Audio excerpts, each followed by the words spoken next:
Hello students and welcome back. आज के class में हम देखेंगे objectives of financial statement. Basically objectives का मतलब होता है हम जो फाइनेंशियल स्टेटमेंट्स बना रहे हैं, क्या पर्पस है उसको बनाने का, क्या क्या काम करता है फाइनेंशियल स्टेटमेंट्स, और हमको क्या टाइप ऑफ इंफॉर्मेशन प्रोवाइड करता है और क्या हेल्प करता है हमको अपने बिजनेस को रन करने में। तो बेसिकली यहाँ पे बहुत सारा ऑब्जेक्टिव्स दिया हुआ है, जिसके अंदर हम एग्जाम में ऑलमोस्ट 8 से 10 ऑब्जेक्टिव अगर लिख कर आते हैं तो हमारा जो है मार्क्स जो है फुल आएगा। ठीक है, देखना। फाइनेंशियल स्टेटमेंट सर्व सेवरल की objectives providing important information to various stakeholders about the financial performance and position of a business। तो सबसे पहला काम तो है जो कंपनी के स्टेक होल्डर्स हैं उनको इम्पॉर्टेंट इंफॉर्मेशन प्रोवाइड करता है related to financial performance and financial position. Stakeholders का मतलब होता है वो हर एक व्यक्ति जिसको कंपनी के परफॉर्मेंस से फर्क पड़ता है। शेयर होल्डर और स्टेक होल्डर्स में बहुत फर्क है। शेयर होल्डर्स का मतलब होता है वो व्यक्ति जो कंपनी में पैसा लगाया है, कंपनी में पैसा इन्वेस्ट किया है, शेयर्स खरीदा है, basically the owner of the company, that is called as shareholders. और स्टेक होल्डर्स का मतलब होता है वो हर एक व्यक्ति जो डायरेक्टली या इनडायरेक्टली बिजनेस से रिलेटेड है, जैसे कि उसमें आ गए शेयर होल्डर्स, उसमें आ गए गवर्नमेंट, उसमें आ गया सोसाइटी, वर्कर, कस्टमर, ये सबको मिला के हम बोलते हैं स्टेक होल्डर्स। तो पहले के जमाना में कंपनीज जो अपने शेयर होल्डर्स पे ज्यादा ध्यान देते थे, बट आज के सिनेरियो के अंदर हमको इक्वल इंपॉर्टेंस देना होगा to a shareholder and other stakeholders. तो आज के दिन दुनिया में शेयर होल्डर्स का कॉन्सेप्ट चला गया है, अब आ गया है स्टेक होल्डर्स, और हमको हर एक डिसीजन जो है अपने स्टेक होल्डर्स को ध्यान में रखते हुए लेना होगा। ठीक है, तो ये इंफॉर्मेशन प्रोवाइड करता है to the stakeholders regarding financial performance. Performance का मतलब होता है बेसिकली प्रॉफिट और loss during the year, and financial position का मतलब था the position of different assets, capital and liabilities. ठीक है, the primary objective of financial statements include, point number 1, provide information. तो सबसे पहला ऑब्जेक्टिव है इट प्रोवाइड्स इंफॉर्मेशन। देखना, financial statement aim to provide relevant, accurate and timely information about the financial performance, position and cash flow of an entity। तो basically ये बताता है एक ऑर्गेनाइजेशन का financial performance, financial position and cash flow. This information help stakeholders make informed decisions. तो ये जो information मिलता है फाइनेंशियल स्टेटमेंट से, ये बहुत हेल्प करता है डिसीजंस लेने में। क्लियर है ये?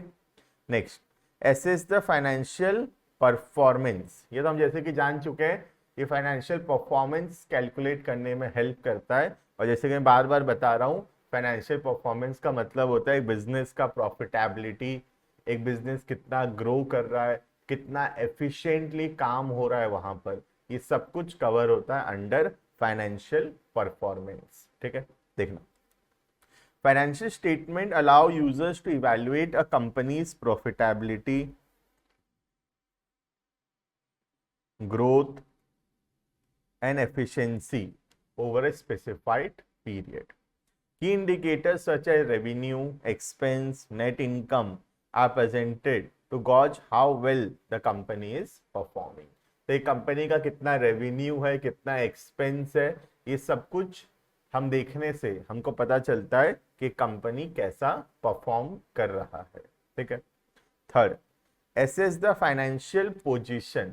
फाइनेंशियल पोजीशन के अंदर आता है जैसे कि एक बिजनेस का position of asset, liabilities and capital on a particular date, जो कि जनरली ईयर के एंड में बनाया जाता है बैलेंस शीट। ठीक है, देखना, balance sheet also known as statement of financial position provide a snapshot of company's assets, liabilities and equity at a specified point of time. This helps stakeholders understand the company's financial health and its ability to meet its obligation. तो ये बताता है company का position कैसा है और आने वाले दिनों में क्या कंपनी अपनी लाइबिलिटीज का पेमेंट कर पाएगा। हम कंपनी के एसेट्स को देखेंगे, उसको एनालाइज करेंगे तो हमको पता चलेगा whether the company will be able to meet its liabilities or not। ठीक है, नेक्स्ट आता है फैसिलिटेट इन्वेस्टमेंट डिसीजंस। तो ये हेल्प करता है इन्वेस्टमेंट डिसीजंस लेने में, कौन सा एसेट्स हमको परचेज करना चाहिए, किसमें कितना रिस्क है, कौन सा एसेट्स नहीं खरीदना चाहिए, ये सब डिसीजन लेने में हमको हेल्प करता है फाइनेंशियल स्टेटमेंट, क्योंकि financial statement various informations provide करता है which helps in taking good decisions. Investors and potential investors use financial statements to assess the financial viability and potential risk associated with investing in companies stock or bonds। बात समझ में आ रहा है? Next, credit and lending decisions. तो financial statements को देखकर creditors, lenders, bank ये decide करते हैं कि कंपनी को कितना रुपया का लोन जो है दिया जा सकता है या कितना रुपया उधारी में दिया जा सकता है। ठीक है, financial statement assist creditors and lenders in determining company's credit worthiness and its ability to repay the loan। Company का क्रेडिट वर्दीनेस कितना है, कंपनी अपने लोन का पेमेंट कर पाएगा कि नहीं, ये सब देखते हुए कंपनी का फाइनेंशियल स्टेबिलिटी को चेक करके लोग, लेंडर्स या बैंक डिसाइड करते हैं कि कितना रुपए का लोन देना है कंपनी को। They help assess the financial companies financial stability and the capacity to service debt. ठीक है, next, support management decision making. Company management uses financial statement to make informed decisions regarding resource allocation, business strategies, and performance improvement initiatives। तो basically company का जो management है उनको भी help करता है कहाँ कहाँ पर पैसा लगाना है, क्या स्ट्रेटजीज फॉलो करना है, ये सब डिसाइड करने में। Regulatory and legal compliances. Government बहुत सारा रिपोर्टिंग मांगता है, कितना अर्निंग्स हुआ, कितना टैक्स है, कितना प्रॉफिट हुआ, और ये सब कुछ हम गवर्नमेंट को इंफॉर्मेशन प्रोवाइड कर पाएंगे किस किस वजह से, ड्यू टू फाइनेंशियल स्टेटमेंट्स। ठीक है, financial statement essential to meet legal and regulatory requirement including tax reporting, financial reporting standards such as generally accepted accounting principles or international financial reporting standards and industry specific regulations। clear है? next, stakeholders communication।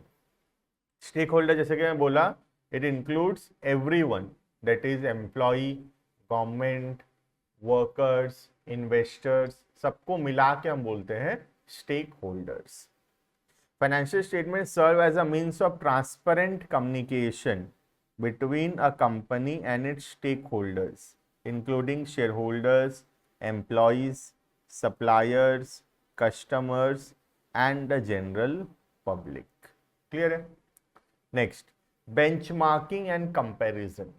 Financial statement help करता है एक साल के financial performance को compare करने के साथ दूसरे साल के फाइनेंशियल परफॉर्मेंस से, प्लस एक इंडस्ट्री का, एक कंपनी का फाइनेंशियल परफॉर्मेंस को कंपेयर करना उसी के जैसे दूसरी कंपनी के फाइनेंशियल परफॉर्मेंस के साथ, उसको बोलते हैं benchmarking and comparison. Financial statement allow for the comparison of companies performance and financial position with its peer और इंडस्ट्री स्टैंडर्ड्स। तो हेल्प करता है कंपैरिजन करने में with different other companies, adding in identifying strength and areas for improvement. Clear? Next, forecasting and planning. Future के बारे में plan बनाने में हेल्प करता है फाइनेंशियल स्टेटमेंट्स, फ्यूचर का प्रोजेक्शन, फ्यूचर में क्या प्रॉफिट होगा, क्या लॉस होगा, ये सब डिसाइड करने में या ये सब प्रोजेक्ट करने में, प्लान करने में हेल्प करता है फाइनेंशियल स्टेटमेंट्स। ठीक है, देखना historically financial data presented in financial statements can be used as a basis for future projection, financial forecasting and strategic planning। Clear है ये? Last one, valuation of a business. एक business का क्या valuation होगा वो डिपेंड करता है उसके कितना प्रॉफिट है, कितना उसका सेल्स है, उसका क्या पोजीशन है, ये सब के ऊपर। और फाइनेंशियल स्टेटमेंट्स हेल्प करता है एक बिजनेस का वैल्यूएशन निकालने में at the time of merger. Merger मतलब जो दो कंपनी एक दूसरे के साथ मिल रहे हैं, जैसे मारुति सुजुकी, या एक्विजिशन, जब एक छोटा कंपनी को एक बड़ा कंपनी खरीद लेता है, that is called as acquisition. तो ये सब के समय वैल्यूएशन करना पड़ता है कंपनीज का, और वैल्यूएशन करने में हेल्प करता है या डेटा प्रोवाइड करता है फाइनेंशियल स्टेटमेंट्स। ठीक है, financial statements provide data needed to value a business for the purpose of merger, acquisitions, investors relation and shareholders transaction. Overall, the primary objective of financial statements are to provide relevant, reliable and understandable information that aids stakeholders in making informed economic decision about the entity।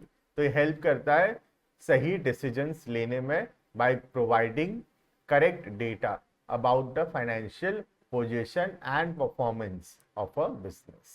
Clear है ये? तो these are all objectives of financial statements। इसके अंदर हमारे exam के अंदर minimum हमको 8 point जो है वो लिख कर आना चाहिए ऑब्जेक्टिव्स का। उसके अलावा अगर हम 10 या 11 पॉइंट लिख सकते हैं तो बहुत ही अच्छी बात है। कोशिश करना 11 पूरा लर्न कर लेने का, जैसे एग्जाम हॉल में 1-2 क्या ना छूट जाते हैं, 1-2 पॉइंट भूल जाते हैं हम, तो मिनिमम 8-9 पॉइंट हम जरूर से लिख कर आएंगे। ठीक है, मिलते हैं नेक्स्ट वीडियो के अंदर। अभी के लिए इतना।